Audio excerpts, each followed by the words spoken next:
Lagi ya, ada 3 efek dari penyakit Belanda itu. Pertama adalah ketika penyakit Belanda itu menyebabkan deindustrialisasi, ya. Yang kedua itu natural resources itu cenderung ketika berlimpah harganya menurun, ya, seperti kurva seperti ini, ya. Jadi dia kurvanya nggak lurus, ya, seperti ini. Beda dengan kurva misalnya industri kreatif atau teknologi, ya, dia selalu linear seperti ini, ya. Jadi semakin canggih satu teknologi maka harganya semakin mahal. Semakin diproduksi semakin banyak nih secara kuantitas, maka semakin mahal juga harganya, price-nya, karena yang dihargai adalah kreativitasnya, ya. Nah, yang ketiga itu masalah nilai tukar mata uang, ya. Kenapa penyakit Belanda itu jadi masalah, ya? Nah, ketika kita kaya akan produk dalam negeri, ketika kita punya natural resources yang banyak, ya, sialnya itu, ya, permintaan terhadap mata uang kita, ya, itu meningkat, ya, permintaannya, lalu supply-nya juga meningkat, ya, akibatnya adalah mata uang kita mengalami apa? Mengalami penguatan. Nah, dengan jadi penguatan rupiah itu nggak selamanya baik sebenarnya, ya. Misalnya kalau misalnya kita gini, ya, kita misalnya $1 itu adalah sama dengan 15.000, ya. Nah, ketika barang kita banyak, ketika kita kaya akan minyak, kayak kita menemukan natural resources yang baru, maka permintaan akan rupiah kita semakin banyak, supaya terhadap rupiah juga semakin banyak, ya. Permintaan terhadap mata uang kita banyak, sehingga mata uang kita itu menguat. Nah, jadi $1 akhirnya dapat 10.000. Bagi eksportir, yang ini adalah sebuah kerugian. Bagi seorang eksportir, dia senang kalau rupiah itu $1 sama dengan 15.000. Bagi importir, dia sedangnya semakin kecil. Nah, bagi eksportir, ketika kita kaya akan natural resources, otomatis mata uang kita akan mengalami penguatan. Jadi akhirnya $1 menjadi 10.000. Nah, kita kehilangan kesempatan sebanyak 5.000 ketika menemukan natural resources. Kita berharapnya kita ekspor kita dapat 15.000, tapi ketika yang terjadi ketika kita ada resource boom namanya, ya, resource boom, ya, booming natural resources, malah kita mengalami penguatan rupiahnya. Jadi yang tadinya 15.000 jadi 10.000. Rugi bagi perspektif eksportir, tapi bagi importir itu adalah sebuah keuntungan. Nah, 3 inilah yang kemudian kenapa ekonomi itu justru mengalami stagnasi ketika kaya akan sumber daya alam, yang disebut dengan istilah penyakit Belanda tadi.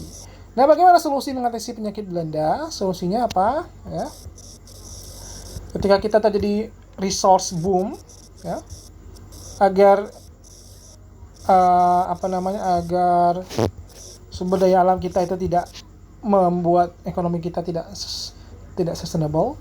Nah, yang dilakukan oleh banyak negara, termasuk di Amerika, yaitu yang namanya universal basic income.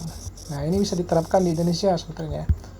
Jadi hasil sumber daya alam yang ada di negara bagian Alaska, ya, universal basic income-nya di Alaska, di Amerika. Di Alaska ditemukan minyak, ya.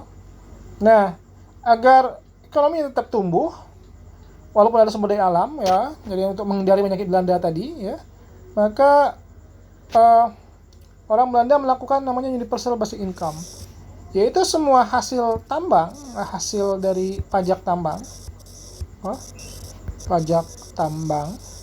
atau royalti itu dibagi rata ke semua lapisan masyarakat, baik itu orang kelas atas, menengah, hampir miskin, atau miskin. Nah, atas, menengah, hampir miskin, ya, atau miskin. Jadi semua orang dikasih duit yang sama rata, sama rasa. Karena logikanya adalah hasil tambang itu adalah tanah dari masyarakat, sehingga perusahaan tambang itu menyewa tanahnya kepada masyarakat yang punya tanah itu. Nah, akhirnya semua hasil tanah masyarakat, hasil sewa itu dibagi rata semua lapisan masyarakat. Nah, ini bisa diterapkan di Kanada dan dampaknya luar biasa, hingga angka kemiskinan jadi turun, dan juga angka ketimpangan juga Gini indeks juga menurun. Itu solusi yang bisa digunakan untuk yang namanya menjawab permasalahan dari resource boom atau penyakit Belanda tadi. Yang kedua apa kira-kira solusinya? Nah, ini menarik. Ada 2 contoh negara yang bisa mengolah sumber daya alamnya ketika terjadi booming, yaitu Malaysia. Ya, Malaysia itu berhasil menjadikan sumber daya alamnya menjadi anugerah. Dia melakukan investasi di bidang pendidikan. Ya, jadi hasil kekayaan alamnya, hasil minyaknya itu diinvestasikan besar-besar di pendidikan. Akhirnya di pendidikan jadi sektor bisnis dia yang utama hari ini Malaysia. Ya, banyak orang kuliah di Malaysia hari ini. Jadi Malaysia jadi menjadikan duit dari minyak tadi kemudian digunakan untuk investasi, membangun universitas, mendatangkan dosen-dosen dari luar termasuk dari Indonesia untuk mengajar di Malaysia. Sehingga kemudian banyak mahasiswa asing datang ke Malaysia, termasuk dari Indonesia, bahkan dosen kalian ada juga yang kuliah di Malaysia. Dan kemudian ini menjadi bisnis baru, bisnis pendidikan, jasa ya, pendidikan ya.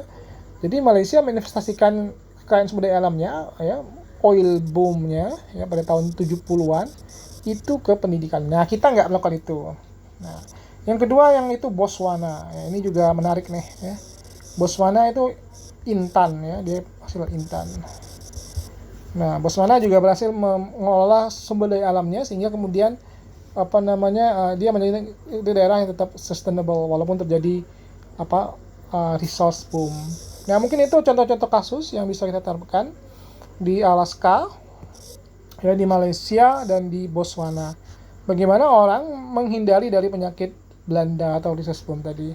Oke, mungkin itu. Kita ketemu lagi di video-video berikutnya dan di pertemuan berikutnya. Assalamualaikum warahmatullahi wabarakatuh.